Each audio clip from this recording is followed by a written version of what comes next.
Hi, and welcome back to Toca Backstage. This is Chris Wolf, Executive Director of the Torrance Cultural Arts Foundation, and I am pleased and honored to have Gina Chavez here, who will be at the Torrance Cultural Arts Cabaret Series on March 1st and 2nd of this year. Gina, it's an honor to speak to you. Thank you so much for making the time. Oh my gosh, thanks for having me. I'm really excited. So I know your promotional material calls you a multi-ethnic Latin pop artist, but in listening to your music, it's almost you can't really like pin it to one specific genre. How would you describe your music?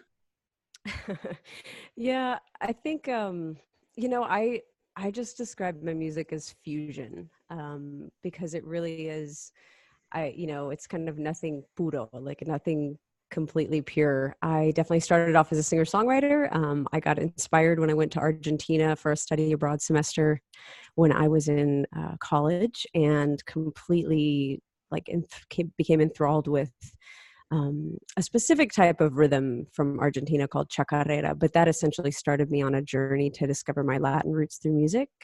And then, my most recent album has definite elements of soul and R&B, even though I wouldn't necessarily call it a soul record.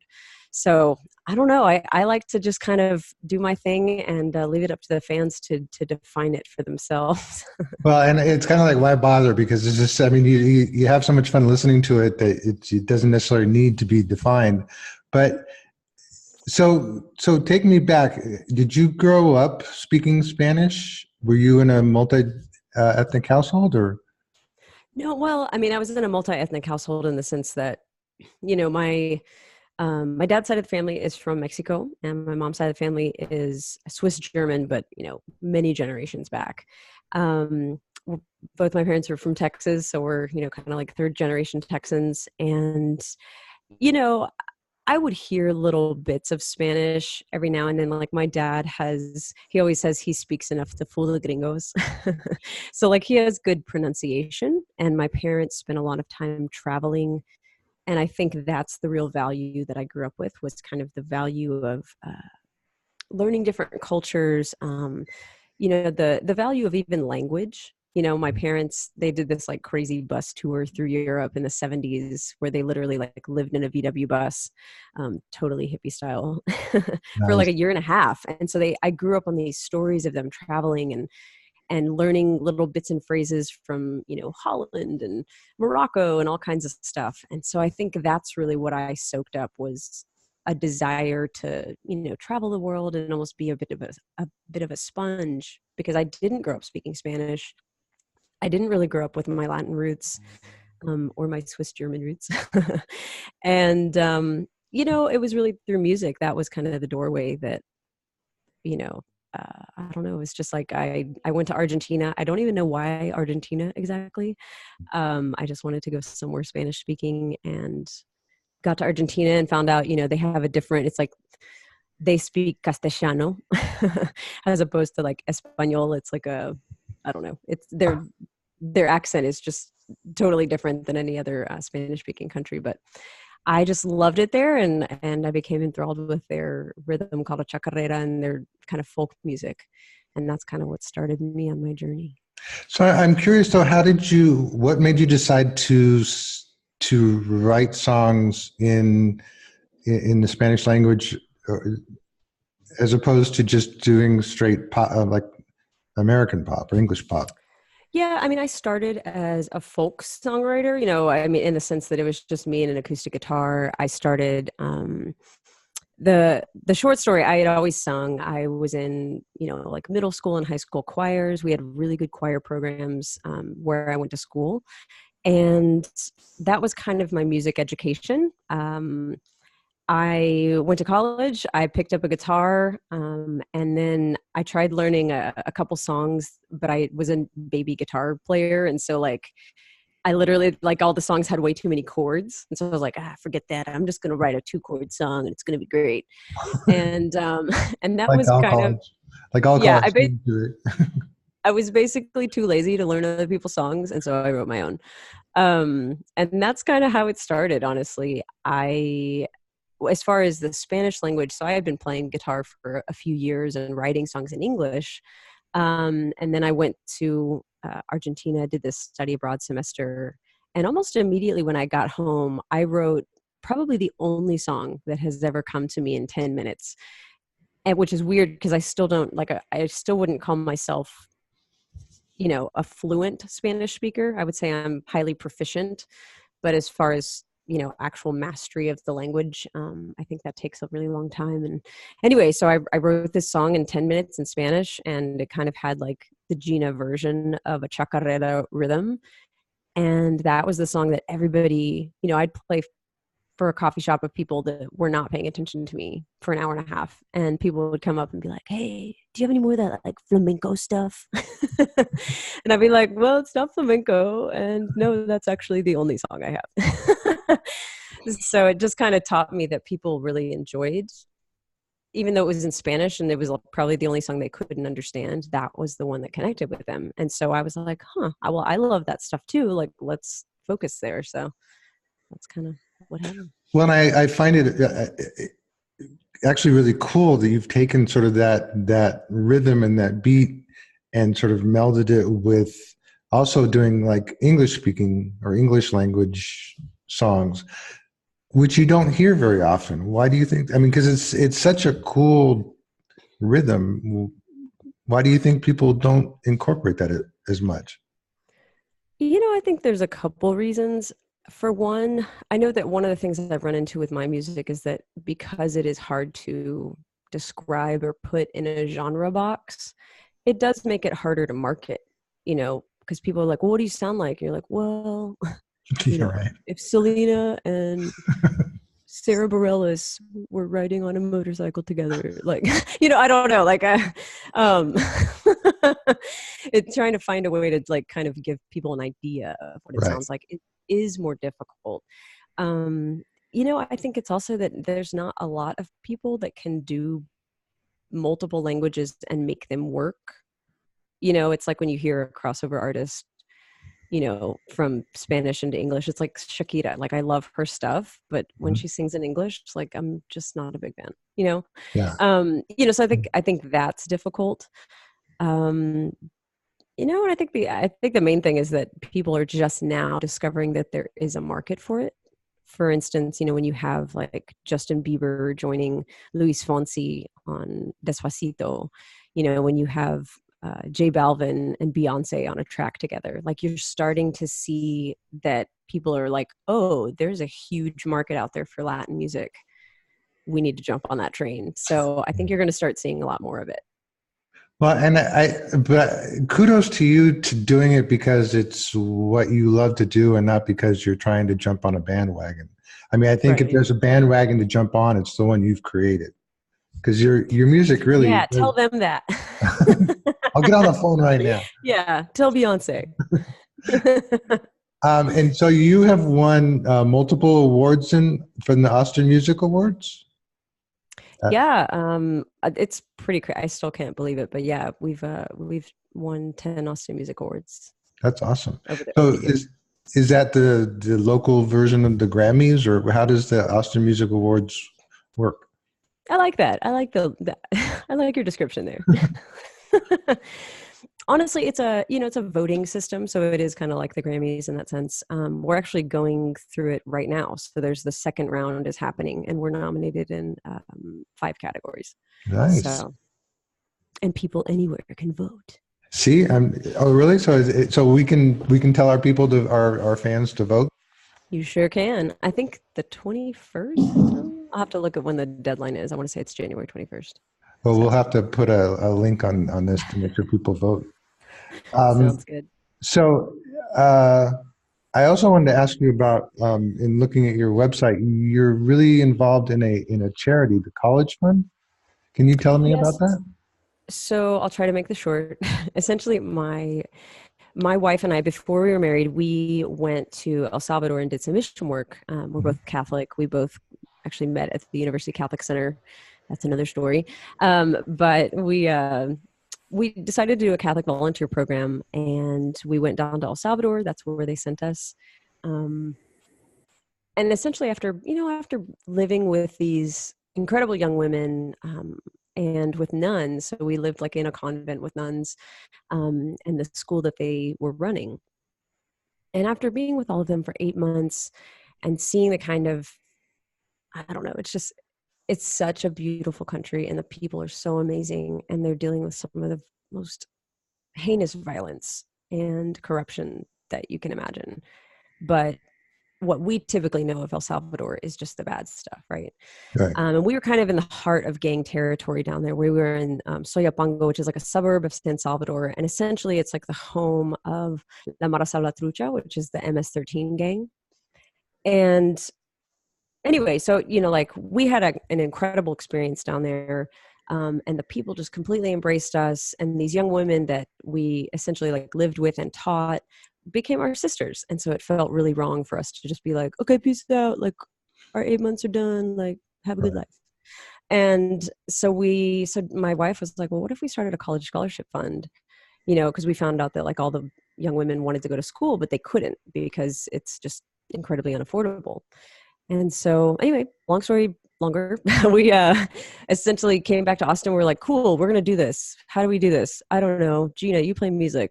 Let's do some benefit concerts. And so fast forward 8 years, and we have now put 4 young women through college who would otherwise never have had the chance to do so. Our final graduate of those first 4 graduated last September. And we're now taking on a new cohort of young women. And we're just really excited to continue the program. And it's called Niñas Arriba. And if people want to find out more, it's if you go to ginachavez.com, there's a little link at the top that says College Fund. And that'll take you to all the good places. So you take them all the way through college? I mean, you helped them from day one all the way through? Yeah, there was, so Rosemary was the final graduate that we picked up, and she had actually been putting herself through school. So I want to say we started with her on they have a 5-year program. So I want to say it was her 3rd year. So she, we didn't take her all the way through, but the other 3 we did. And that was more just because all of the first 4 young women that we helped were girls that Jody and I lived with. So like we knew them, we knew their families.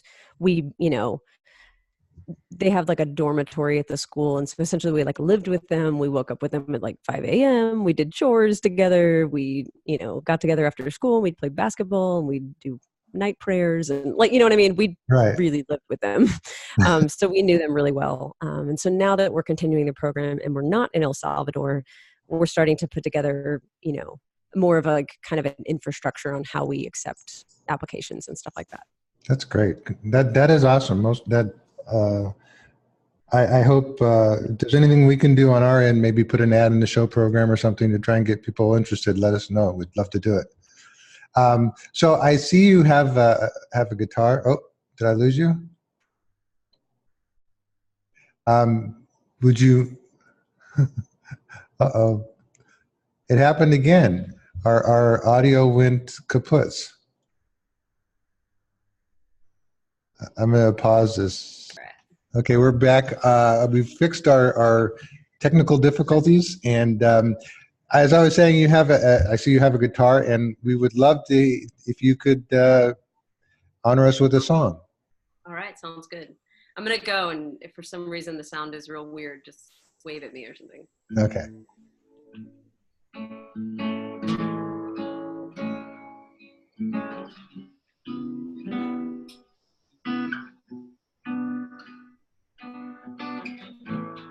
They say I forget you long enough to raise my head, to push back out.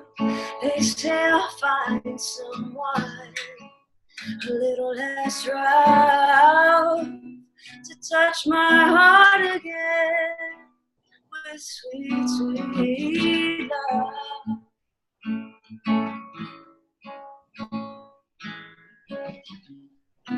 Oh, oh. No importa la herida, no importa el dolor, la nombre envuelve mi corazón. No matter the hurt, no matter the pain, my heart is wrapped around sweet sound of your name.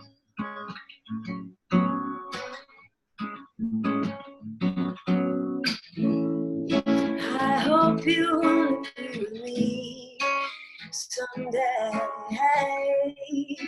That you deserve life's loveliest things.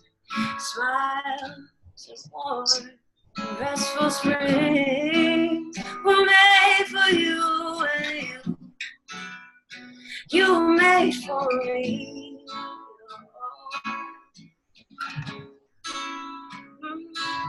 Oh, hey.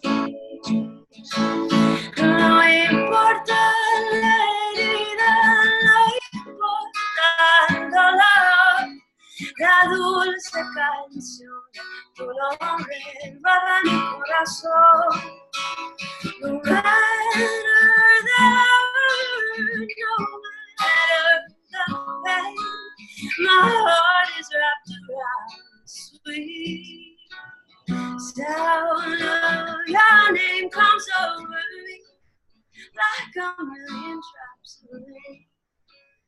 I'm finding hard to see through the eye of this pain. Like her, broken from years of drought, I'm helplessly wide open now. I pray the sun, convince the clouds, calm the storm, and leave me the sound.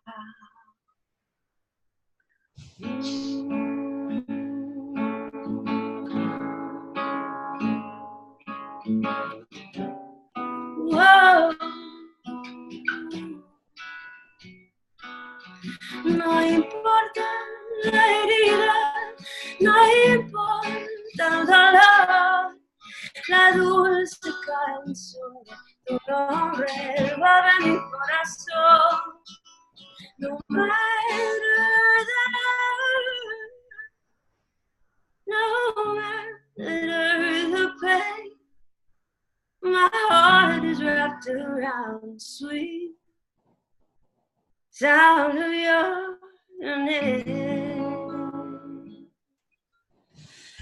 You know, despite the fact that that was sung with a microphone on a computer, that was still lovely. Thank you very much. I've got to ask you, when people walk away from your concerts, what do you want them to take away? What's the takeaway from an evening of Gina Chavez music? You know, I think I want people to understand that we don't fit in a box. You know, that we're not singular. There's so many different sides to each of us. And I think especially in the world that we live in today, and what's going on in our country with the political discourse or lack thereof, it's that we're all the same. Like, you know, I've traveled to 12 different countries with the US State Department as a cultural ambassador. And what's different and beautiful about us is the cultures and the clothing and the food and the way that we do life. But the things that are, you know, that unite us is just, it's right here. It's here for everyone. We all just want to be loved for who we are. And we want to be able to share who we are with the world. And so that's essentially what I want to do with music is, you know, I want to look out at an audience that may not talk to each other because of the differences that divide them in the way they look, the language they speak, the education level they have, the amount of money in their pockets, where they live, their zip code. You know, I would love to look out at an audience that includes all kinds of different people and that they can look around and be like, wow, we're experiencing this same thing together live. And that's because we're the same. We have something in common. you know. So, I mean, I don't know. I just hope people leave, maybe with just a little joy in their hearts, a realization that, we're not always what we seem. I'm a practicing Catholic lesbian in a same-sex marriage. And those things might seem like they don't belong together, but they do. They can. Yeah. Amen. Amen. That was brilliant. Well, thank you so much for taking the time. I really appreciate it. I'm really looking forward to having you experiencing your music live. And for those listening or who that you may have sparked their interest, but you didn't like the sound quality of the song on this, please check out her website, ginachavez.com. And you can actually watch her performing on video. It's I actually was listening to "Gotta Get and Let It Out" this morning, and so I will be standing in the merch line to get one of your CDs when you come. Thank you so much for taking the time. I really appreciate it. I love it. Thanks so much, everyone there. I'm so looking forward to partying with you. So let's do it. Awesome. Thanks so much.